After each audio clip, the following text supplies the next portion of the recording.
اللہ الرحمن الرحیم. میں نے بات کرنی تھی صرف ارشد شریف پہ، کیونکہ کافی لوگوں کو پتہ بھی ہے کہ میرا بہت پرانا تعلق تھا ارشد شریف کے ساتھ. جب وہ قائد اعظم یونیورسٹی میں اسٹوڈنٹ تھے، وہ اپنی والدہ کے ساتھ آئے تھے. میں نے پلس ویکلی شروع کیا تھا اور ان کی والدہ نے کہا، اس وقت بڑا شرماتا تھا ارشد بات کرنے سے، کہ میرا بیٹا آپ کا بڑا فین ہے تو آپ اس کو ٹریننگ دے دیں، وہ آپ کے ساتھ کام کرنا چاہتے ہیں. ادھر سے میں نے شروع کیا. ارشد اور ہماری ادھر سے دوستی ہوئی. میرا ایک طرح بیٹے کی طرح بھی تھا، چھوٹا بھائی بھی کہہ لیں. ادھر سے جب تک وہ، بلکہ 3 دن پہلے اس کے قتل سے میری بات ہوئی اس سے کینیا میں، اور وہ واپس آنا چاہتا تھا. اس کو یہ عجیب خبریں لوگ دیتے ہیں، اور مجھے آج بڑا افسوس ہوا جب ڈی جی ISPR نے کہا، جو کہ بالکل غلط بیانی تھی، اور مجھے اس پہ افسوس یہ ہوا کہ ایک شخص کا اتنا بروٹل قتل ہوا ہے اور آپ کہہ رہے ہیں کہ اس کو تو کوئی خطرہ ہی نہیں تھا، کیونکہ وہ دن رات میرے ساتھ کانٹیکٹ میں تھا، اور اگر خطرہ ہوتا تو مجھے بتاتا. میرے پاس پوری کانورسیشنز ہیں فون پہ. اب میں فیصل واؤڈا کی طرح یوں نہیں کہوں گی فورینسک تیار ہے، کیونکہ میں جھوٹ نہیں بول رہی. Arshad was very dear to me, اور جس طریقے سے اس کے ساتھ ظلم اور تشدد کیا گیا پہلے پاکستان میں، جس طریقے سے اس کو تھریٹس ملی. اچھا، اس کا مجھے 26 اگست کو فائنلی، کیونکہ وہ اس کا شو بند ہو گیا، اس نے واٹس ایپ اپنا بند کر دیا، تو مجھے گھبراہٹ تھی کدھر چلا گیا ارشد، کیونکہ یہ ہوتا نہیں تھا کہ ہم کمیونیکیٹ نہ کریں. 26 اگست کو اس کو میں نے پھر میسیج بھیجا ٹویٹر کے DM پہ، بیکاز ٹویٹر پہ میں دیکھ رہی تھی کہ ہی واز اسٹل پریزنٹ. تو اس نے مجھے، میں نے کہا کدھر ہو تم، آر یو آل رائٹ، کیا حالات ہیں؟ اس کا جواب میں صرف آپ کو پڑھ دوں گی. اٹس رائٹ ہیئر کہ high in hiding dog they had sent assassins after me. اور یہ مجھے ارشد نے جانے سے پہلے بھی ایک دفعہ کہا تھا کہ میرے پہ ہیڈ منی ہے، اور میں نے یہ کئی دفعہ انٹرویوز میں کہا ہے کہ اس پہ ہیڈ منی ٹیررسٹ کو دی گئی ہے. میں اب یہ نہیں الزامات لگانا چاہتی کس نے دیے ہیں، سب کو پتہ ہے کون اس کی آواز چپ کرانا چاہ رہا تھا. اس نے کہا they had sent assassins after me. IK also knows about threats to me and was kind enough to warn me. اور خان صاحب نے خود بھی کہا میں نے اسے وارننگ دی تھی. Too many players local with international nexus. باقی پھر ہماری پرسنل باتیں ہوئیں. اس کے بعد 1 اکتوبر کے لگ بھگ وہ واپس واٹس ایپ پہ آیا، اور اس وقت بھی بات چیت ہوئی.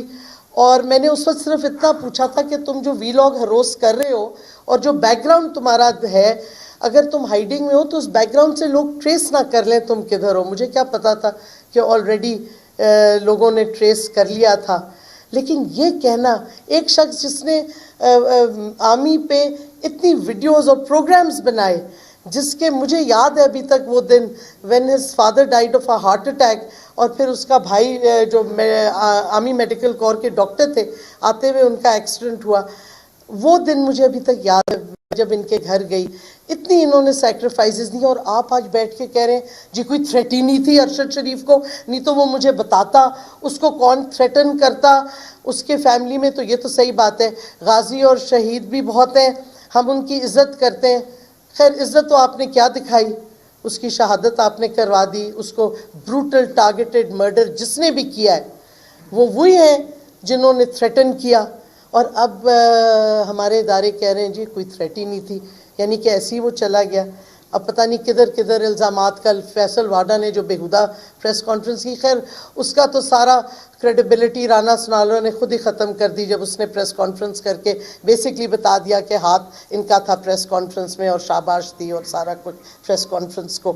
تو یہ میں سمجھتی ہوں کہ اور بھی بہت شواہد ہیں ہمارے پاس، اور جوڈیشل کمیشن بنے.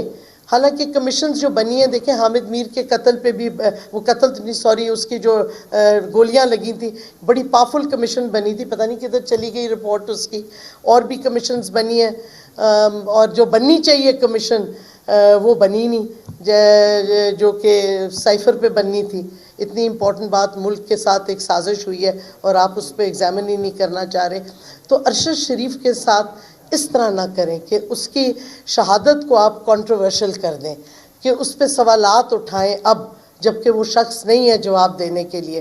لیکن ہمارے پاس بہت سے ثبوت ہیں، اس کی سٹیٹمنٹس ہیں ساری. ایک تو فؤاد نے بتا بھی دی. لیکن ایک اور بات پہ میں ختم کرنا چاہوں گی کہ دیکھیں آج بڑا اچھا ہے ڈی جی آئی نے بھی اور D G I S P R نے بھی کہا کہ ہمارا آئین فریڈم آف ایکسپریشن دیتا ہے، جمہوریت ہے، اس واسطے اظہار رائے اور کرٹیسزم بالکل لوگ کرنا یہ جمہوری حق ہے. لیکن آج کل یہ حق کس کو ملا ہوا ہے کھل کے؟ ود آل ڈیو رسپیکٹ، اب کوئی پتہ نہیں کل کو میں بھی شاید پک اپ ہو جاؤں، ایک دفعہ تو کوشش کی گئی تھی، لیکن چیف آف آرمی سٹاف 5.5 گھنٹے NDU میں گفتگو کرتے ہیں اور بڑا اچھا ہے. میں کہتی ہوں سب کو حق ہونا چاہیے فریڈم آف ایکسپریشن کا، آپ تنقید کریں، کرٹیسائز کریں. تو انہوں نے کیا کرٹیسائز، ہماری لیے خان صاحب کو بھی کرٹیسائز کیا، کچھ تعریف بھی کی، لیکن کرٹیسائز کیا کافی حد تک 5.5 گھنٹے میں. آج آپ نے دیکھا ڈی جی آئی میں، ہمیں یہ یونیک ہے سچویشن کہ میں نے MI6 کے ڈائریکٹر کو کبھی نہیں پبلک پریس کانفرنس کرنے دیا، حالانکہ D G I S P R نے غالباً UK کا دیا کہ دیکھیں کتنے پرائم منسٹر بدلتے ہیں، بٹ وہ جس طریقے سے بدلتے ہیں وہ ذرا فرق طریقہ کار ہے. اینی ہاؤ، تو انہوں نے بھی پریس کانفرنس کی، سخت تنقید کی عمران خان صاحب کے ساتھ، کچھ ڈائریکٹ کی، کچھ انسینویشن کی، اور D G I S P R دونوں نے اپنی ویوز دیں. دیکھیں اینڈ میں ویوز ہوتی ہیں، ہر چیز سبجیکٹیو ہے، فیکٹس بھی جس طریقے سے آپ پیش کریں دے سبجیکٹیو، سوائے پیور سائنس کے ہر چیز ویلیو ججمنٹ ہے. انہوں نے دی، بڑا اچھا ہے، بہت جمہوری ملک ہے کہ یہ اداروں کے بھی آ کے پوری پریس کانفرنس کرتے ہیں، لیکن خدارا سیاستدانوں کو بھی وہی رائٹ دیں.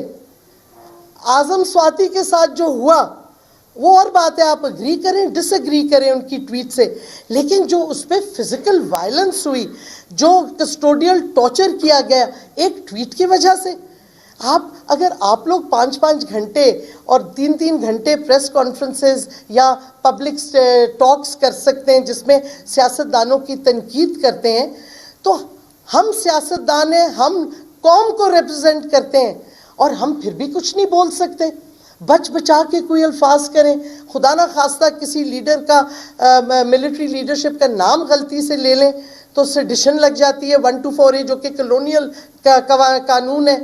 یا پھر آپ کیا کہتے ہیں جی انسائٹمنٹ ٹو میوٹنی ہو جاتی ہے اگر آپ کسی کو ذرا سا کرٹیسائز کریں.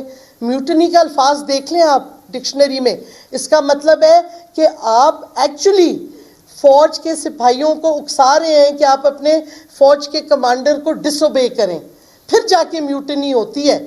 یہ میوٹنی نہیں ہے اگر آپ کسی ملٹری لیڈر کو پالیسیز پہ یا ان کے بیان پہ جواب دیں جو کہ تنقیدی جواب ہو، کیونکہ اگر وہ تنقید کریں گے اور آپ خود آج انہوں نے ریکگنائز کیا کہ جمہوریت میں تنقید ہے، ہمارا آئین ہمیں حق دیتا ہے، تو ہمیں بھی وہ حق آپ دیں جو آئین میں لکھا ہوا ہے.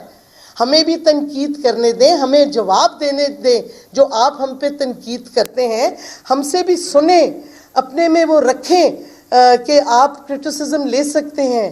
آپ ہم پہ یہ نہیں کہ آپ ہم پہ تنقید کرتے جائیں اور ہم خوفزدہ ہوں کہ پتہ نہیں ہم نے کر دیا تو یا ہم پہ کنٹیمپٹ لگ جائے گا، یا ہم پہ دہشت گردی کا چارج لگ جائے گا، یا پتہ نہیں سیڈیشن لگ جائے گا. کیونکہ خان صاحب کے ساتھ یہی ہو رہا ہے، ہر دوسرے دن کوئی فضول سا چارج لگ جاتا ہے ان پہ.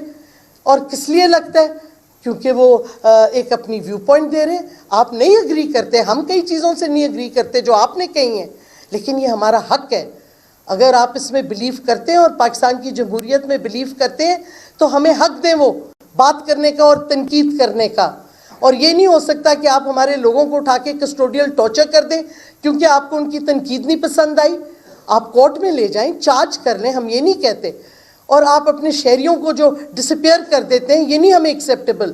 جمہوریت ہے یا یہ جو فواد نے کہا آدھا تیتر آدھا بٹیر نہیں ہو سکتا، یا جمہوریت ہے اس ملک میں یا نہیں ہے. اسی واسطے ہم عمران خان کے ساتھ آج کھڑے ہیں اور حقیقی آزادی کا مارچ جو ہمارا پرامن ہوتا ہے ہمیشہ، کیونکہ ہمارے ساتھ تو فیملیز ہماری آتی ہیں، ہم کریں گے انشاءاللہ. کل سے شروع ہے اور ہمیں امید ہے کہ سارے ریاستی ادارے عزت رکھیں گے آئین کی اور آئین کے مطابق چلیں گے، جس میں ہمارا جمہوری حق ہم ایکسرسائز کر رہے ہیں پرامن طریقے سے، حقیقی آزادی کا. شکریہ.